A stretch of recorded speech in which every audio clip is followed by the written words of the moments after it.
Bismillah ar-Rahman ar-Rahim. Assalamu alaikum wa rahmatullahi wa barakatuh. Peace be upon you, brothers and sisters. Welcome back to our Muslim Converts channel. Our last section has mostly been about the principles of faith in Islam. All of the Usul-ud-Din we discussed had to do with centering and grounding a proper and correct religious worldview. This is important, for it keeps our thoughts in line with the truth and safeguards us from error. But belief can only take us so far. Islam is not just simply a religion of beliefs alone, it is a religion of practice as well. Without practice, there is no Islam. In this lesson, we will overview the importance of works and practice in Islam. Religious practice in Islam is called amal. And give good tidings to those who believe and do righteous deeds, that they will have gardens in paradise beneath which rivers flow. Chapter 2, verse 25 of the Holy Quran. One of the unfortunate calamities to befall religion during the Enlightenment period in the 18th century was having religion stripped of everything it had except for its core beliefs. Indeed, this is how some forms of Protestant Christianity came about, where they held that belief without works was sufficient for salvation. There was, of course, a political reason why this happened. What we call the 30 Years' War between 1618 and 1648, which offset a war between the Protestant Reformation and the Catholic Church, was really a war between the emerging modern nation state and the Catholic Church. Over the centuries, the Catholic Church had consolidated most of Western institutions and lands. Modern nation states were trying to grab those lands and institutions back from the Church. If you notice today, modern states control every aspect of your life, from how you give birth, to how you die, to how you raise and educate your children. As a new power, the emerging modern state wanted to take away everything the Church had. The war it waged against Catholicism was not just through rebellions and armed warfare, but it was also on ideological grounds. Under the guise of the Protestant Reformation and non-Protestant movements that were inspired by it, the new state argued that belief was the only thing that was needed in order to find salvation in the hereafter. Belief in Christ was enough. One did not need to do good works and put faith into action to get into heaven. The Enlightenment period that followed after this adopted this new view of religion as well. As the state attempted to isolate religion and clip it of its wings, all religion was a set of beliefs and nothing more.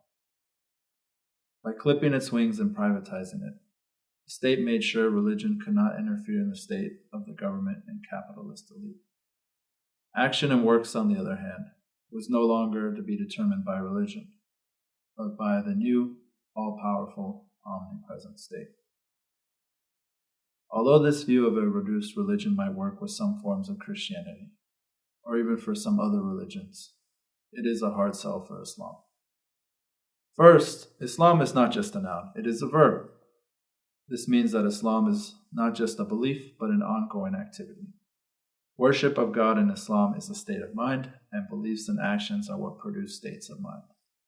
Being a Muslim is therefore not just a private belief, but a constructive activity in the world. Now please pay attention.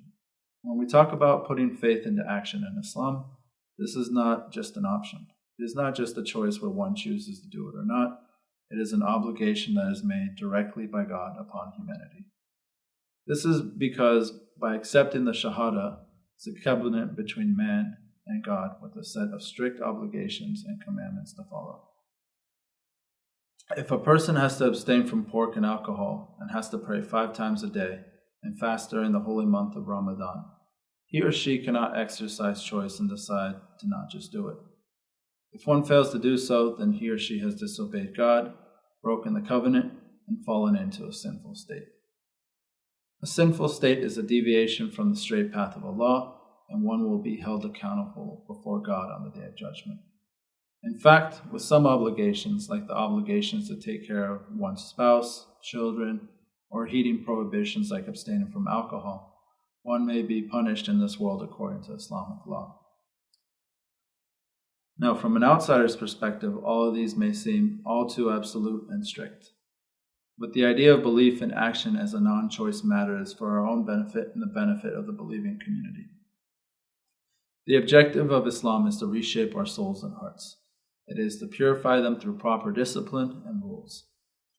Just like the kind of foods we eat or the quality of exercises we do affect the health of our minds, foods and actions affect our hearts and souls as well. Pork, alcohol, fornication are not just breaches against God's covenant, but they also destroy our spirits. Similarly, prayer, marriage, fasting, feeding the poor help purify them. Obligations also help maintain a healthy, believing community, that is, a Muslim community. Islam establishes a series of obligations between husbands and wives, parents and children, the rich and poor, human and the environment, and the powerful and the weak, Muslim and non-Muslim, also that there may be a proper equilibrium. A healthy community, both spiritually and materially, is where a healthy spiritual heart grows in. Where there is rampant corruption, injustice, and oppression, growing in faith becomes a much more difficult task. A final note, one must not be forgotten. Anyone can claim to believe in God. Anyone can profess faith, but how can it be proven? How can it be demonstrated? It is when God gives us a series of obligations to fulfill, which, when we fulfill them, shows our devotion to God. It is in the realm of action that a real Muslim and a real believer stands out, not in the realm of ideas and concepts only. If ideas and concepts were all that mattered, then the devil would be the best of believers, since he knows the truth better than all regular human beings. As you recall, Satan refused to bow down to Adam after God ordered him to do so. And it is in this realm of action that Satan's true faith, or lack thereof, was shown. Until next time, thank you for watching. Assalamu alaikum wa rahmatullahi wa barakatuh.